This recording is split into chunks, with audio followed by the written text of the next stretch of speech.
Sam, we thank you, sir. And we'll look forward to seeing you 2 weeks from tonight. Right. Certainly have had a fine program in Miami, by the way, and we're looking forward to being here. Sugar Bowl, Alabama and Miami. Thank you, sir. New Year's night in New Orleans. Period coming to a close. Well, what a few years they've had down in Miami. Oh, yeah. Great quarterback tradition, the recent quarterback tradition with Kelly and Kozar, Testaverde. I will say this, though, their longest gain of the year might have been the gain where they leapfrogged past Michigan to go from number 3 to number 2 without playing. That's right. We forgot about the Wolverines for the moment, didn't we? Get your Letterman sweater off. Yeah. I knew we'd get your attention. Yeah, I mean, I think that's a subject of some controversy. Oh, yeah. Ruzek's kick taken at the 10. Here's Bobby Morse. And he brings it out to the 30-yard line. And the Saints at that spot with 6 seconds remaining in the third. Here's the updated vote now. Best play history Monday Night Football. And Dorsett and Craig are dead even at 35%. Dennis McKinnon at 23%. Bob Lee at 7%.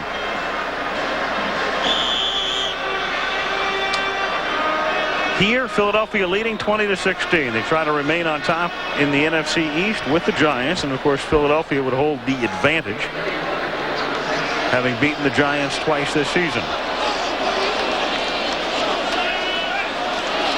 On 1st and 10, pass is caught underneath by Hobie Brenner, the tight end. It's a 5-yard pickup. The fourth quarter will begin with a 2nd and 5 at the Saint 35. And the score, Eagles 20, Saints 16.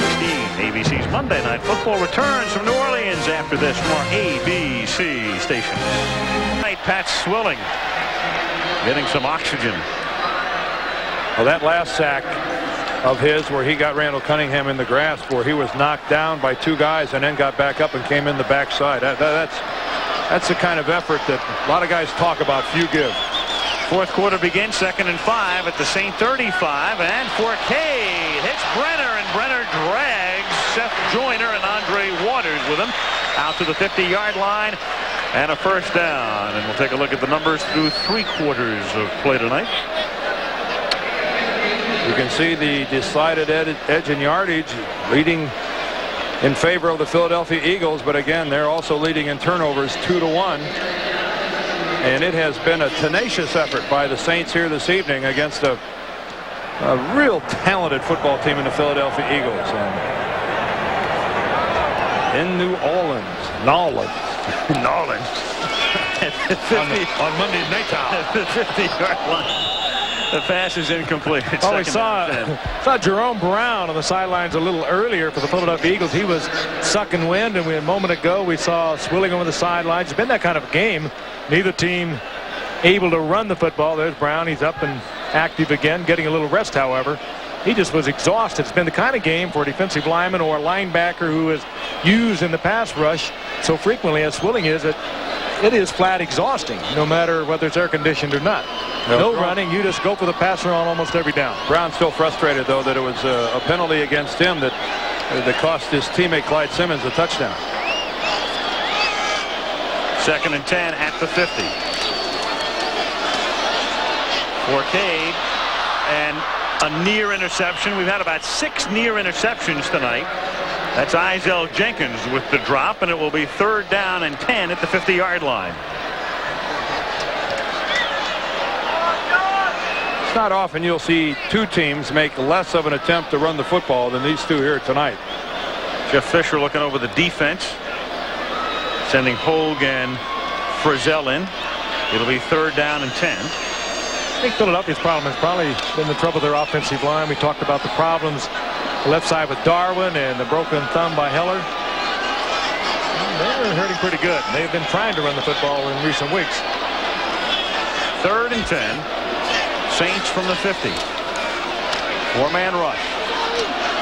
And the pass is caught by Martin on the far side, and a first down at the 33-yard line. Eric Martin, who was so instrumental early on, 2 sensational catches on their first drive and a couple of drops and relatively quiet since.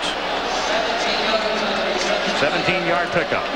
Frank, what do you think of Forcade? I mean, I'm just very, very impressed with the way that he's maintained his composure. He's taken big shots. He's been carried, he's been pressured, he's been run around, and the guy's still hanging in there playing good football. I mean, this guy's going to be around for a while. He's done smart things, and he's given the Saints what they haven't had with Aber, and that is mobility back there. First and 10 from the 33.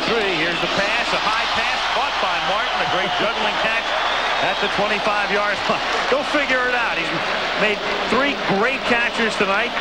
2 drops on balls right in his hands. This Canton, Ohio stuff for Martin on this one night.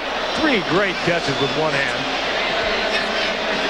Moore wasn't putting us on about his ability to hold on to the football. This is just a great effort again. Forcade a little high with the ball, quite a bit high. Keep in mind that Martin is 6'1". He goes up about as high as he can get there and comes down with it. Look at that. I mean, that's just beautiful. Nice camera work, guys. Real good stuff. Not a bad catch either.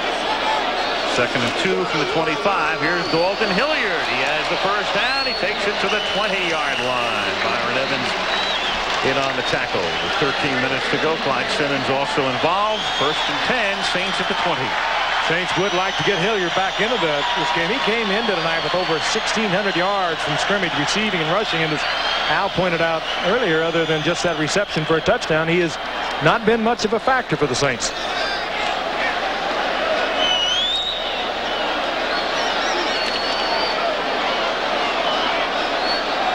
First and 10, Saints at the 20-yard line. 12:35 left. Eagles ahead by 4. Jordan in motion. And Forcade throwing, and it's too low, intended for Dalton Hilliard. He was covered by Byron Evans. Hilliard tonight, he's rushed 12 times for 23 yards, under 2 yards per carry, and he's caught 2 balls.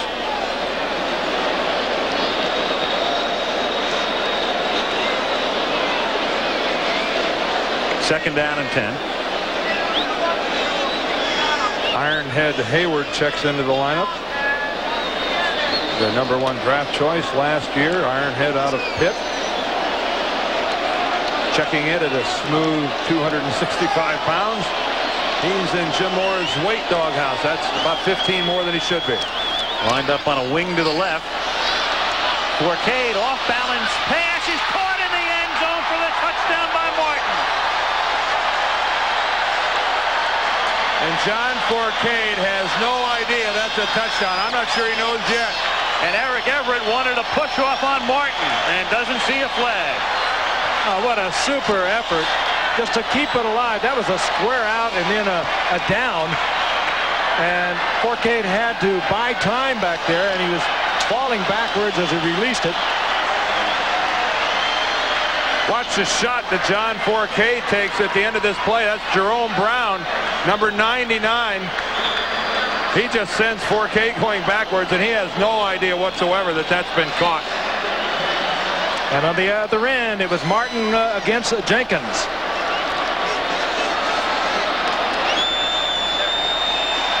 There's a flag down. Another Eric Everett was the defender for Philadelphia, and the Flag down, skirmish goes on. I think we've had a flag on just about every kick tonight, every placement. We've had 11 penalties that have been accepted. that have been assessed and accepted. Well, we've had some confrontations as well. We have had a lot of in-your-face action tonight. Defense was offside. That's 1.5 yards on the kickoff. And it makes it 23-20. And they're waking up in New York once again.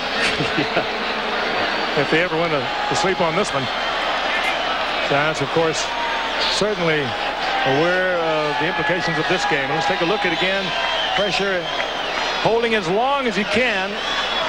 But he is showing us something tonight. Hanging it up high. Everett's the defender, and Martin, easy catch, easy touchdown.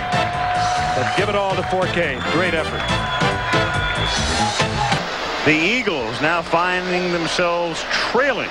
And the question is, will they be trailing the Giants when this one is over? We're going to get to that playoff picture in just a moment here.